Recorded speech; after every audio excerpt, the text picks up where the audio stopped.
भगवान की कृपा। एक आदमी गाड़ी से उतरा और बड़ी तेजी से एयरपोर्ट में घुसा। जहाज उड़ने के लिए तैयार था।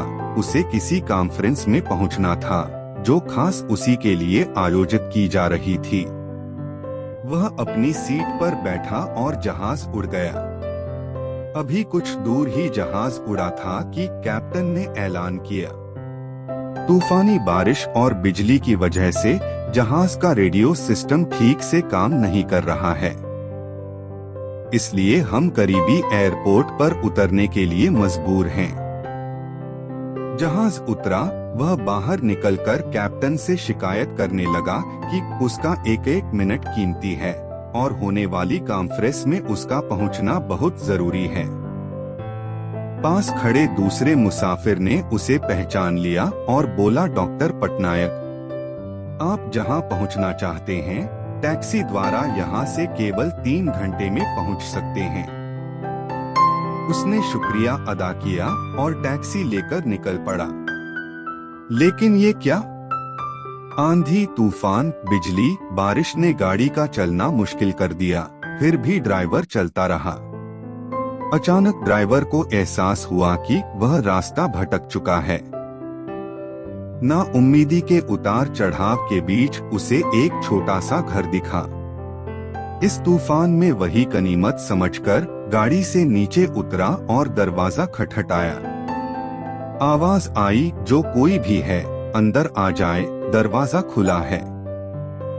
अंदर एक बुढ़िया आसन बिछाए भगवत गीता पढ़ रही थी।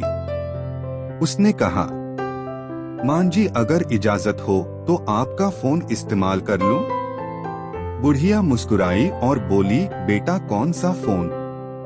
यहाँ ना बिजली है ना फोन। लेकिन तुम बैठो, सामने चरणामृत है, पी लो, थकान दूर हो जाएगी और खाने के लिए भी कुछ ना कुछ फल मिल जाएगा, खा लो, ताकि आगे सफर के लिए कुछ शक्ति आ जाए। डॉक्टर ने शुक्रिया अदा किया और चरणामृत पीने लगा। बुढ़िया अपने पाठ में खोई थी कि उसके पास उसकी नजर पड़ी। एक बच्चा कंबल में लपेटा पड़ा था, जिसे बुढ़िया थोड़ी थोड़ी देर में हिला देती थी। बुढ़िया फारिग हुई तो उसने कहा, माँ जी, आपके स्वभाव और एहसान ने मुझ पर जादू कर दिया है। आप मेरे लिए भी दुआ कर दीजिए, यह मौसम साफ हो जाए। मुझे उम्मीद है आपकी दुआएं जरूर कबूल होती होंगी।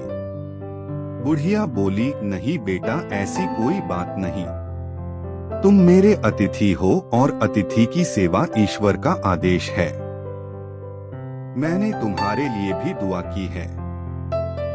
परमात्मा का शुक्र है, उसने मेरी हर दुआ सुनी है। बस एक दुआ और मैं उससे मांग रही हूँ, शायद जब वह चाहेगा उसे भी कबूल कर लेगा। कौन सी दुआ? डॉक्टर बोला। बुढ़िया बोली, ये जो 2 साल का बच्चा तुम्हारे सामने अधमरा पड़ा है, मेरा पोता है। ना इसकी माँ जिंदा है ना ही बाप। इस बुढ़ापे में इसकी जिम्मेदारी मुझ पर है। डॉक्टर कहते हैं इसे कोई खतरनाक रोग है जिसका वो इलाज नहीं कर सकते। कहते हैं एक ही नामवर डॉक्टर है, डॉक्टर पटनायक। वह इसका ऑपरेशन कर सकता है, लेकिन मैं बुढ़िया कहाँ उस डॉक्टर तक पहुँच सकती हूँ? लेकर जाऊं भी तो पता नहीं वह देखने पर राजी भी हो या नहीं। बस अब बंसी वाले से ये ही मांग रही थी कि वह मेरी मुश्किल आसान कर दे। डॉक्टर की आंखों से आंसुओं का सैलाब बह निकला। वह भर्राई हुई आवाज में बोला, माई, आपकी दुआ ने हवाई जहाज को नीचे उतार लिया, आसमान पर बिजलियां कौदवा दी, मुझे रास्ता भुलवा दिया ताकि मैं यहाँ तक खींचा चला आऊं। हे भगवान, मुझे यकीन ही नहीं हो रहा कि ईश्वर एक दुआ कबूल करके अपने भक्तों के लिए इस तरह भी मदद कर सकता है। प्रभु पर विश्वास रखे, वे सदैव आपके साथ। अगर आपको हमारे वीडियो पसंद आ रहे हैं तो प्लीज लाइक करें, शेयर करें, कमेंट करें और चैनल को सब्सक्राइब करना न भूलें।